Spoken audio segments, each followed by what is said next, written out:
Hey y'all, and welcome back. And before we even get too deep into this, I want to let y'all know that I am not an Indianapolis Colts fan. This is my husband's shirt and that's his team.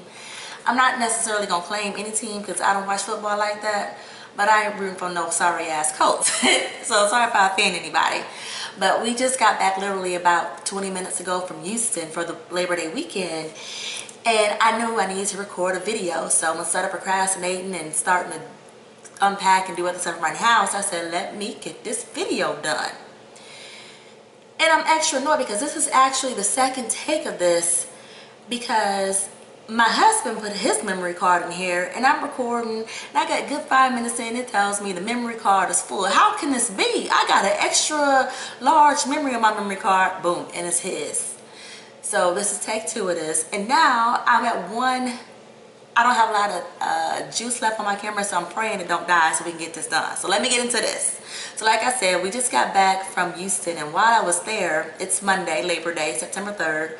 I had to start taking medication on Sunday, September the 1st. No, I take that back. September 2nd, no, just yesterday. Excuse me. And so right now I am taking birth control pills, and I take those until Thursday, and then I take a shot of Lupron, 10 units. Lupron is the same shot that I had to take to trigger my egg retrieval. So you see me do that medication.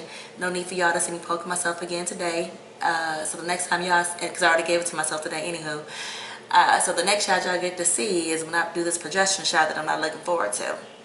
But I just want to give you guys an update to let you know what's going on in my world.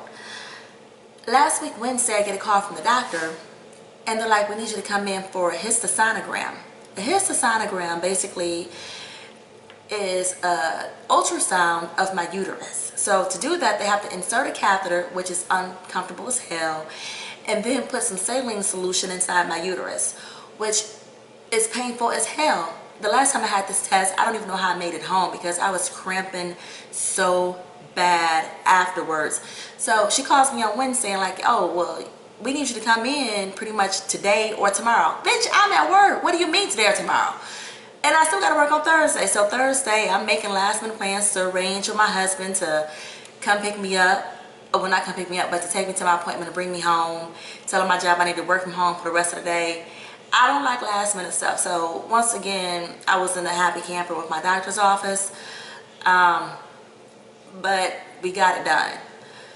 So we get to the doctor's office and I'm already, tense because I already know that this is going to be a painful experience just from my last one. And I get there and he tries to reassure me like, oh, no, the one that you're thinking of that's painful was when we put the red dye in fallopian tubes to see which one was still open or not. So I was thinking like, okay, well, maybe I'm overreacting. Maybe this one wasn't as painful as I remember, as I thought. Maybe I got the test mixed up. Baby, no, I did not. I had those tests right because that shit hurt. I was squeezing my husband's hand so hard.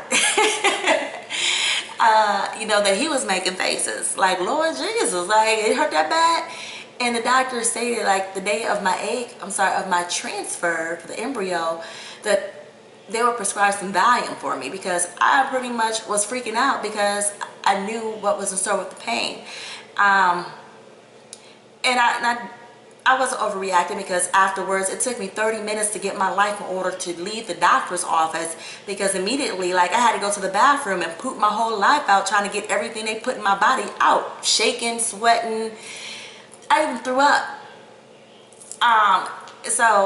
And then what made it even worse, he said that this was basically an embryo transfer simulation because when he put the catheter in, because that's how they're going to put the embryo in, and he was in my uterus, he's showing us the spot where he's going to put the embryo so that it will attach to my uterus. And I'm like, I got to go through this shit again? Like it's going to feel like this? Hopefully it won't feel as bad because I have the Valium or whatnot.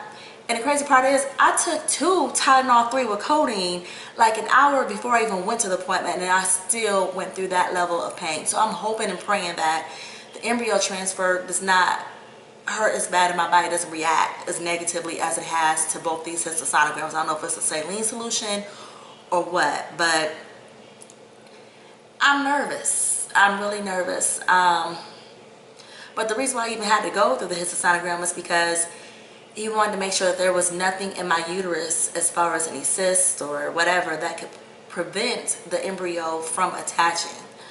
And I thought I was scot-free because he had mentioned this a couple months back, that I would need to probably have another one done, but they didn't bring it up, and I wasn't about to bring it up because I wasn't trying to go through that pain again. So when they called me on Wednesday talking about pretty much I got to come in today or the next day, I'm like, I didn't escape this. I was not happy at all. So I wanted to share that part of the procedure with you guys. And just go over kind of what I have to go through the next couple weeks to get to the embryo transfer day, which is tentatively scheduled for October 3rd right now.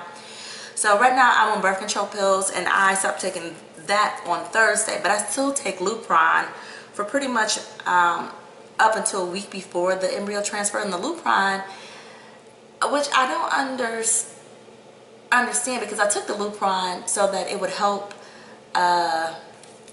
release my eggs before the retrieval. I don't have any eggs to be released, so I don't know what the Lupron's doing at this point, because what I initially took it for, I mean, obviously that seems counterintuitive to be taking it, but I take 10 units of it. And so when I open up the medicine initially, because it's just one vial and it's the same size vial of medicine that I had for the trigger shot, and I'm like, I'm supposed to get 2 weeks worth of shots out of this one container.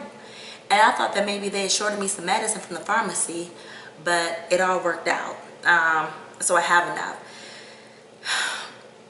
So I just want to thank you guys for tuning in again, because I think my battery about to die. So y'all don't get a ton more information today. But I'm going to be back with more updates. So keep your fingers crossed for your girl. And I love y'all, and make sure you subscribe to this channel. If you know somebody else going through fertility issues, tell them about the show, because I just want to share my experience. That's it. Thank you. Toodles.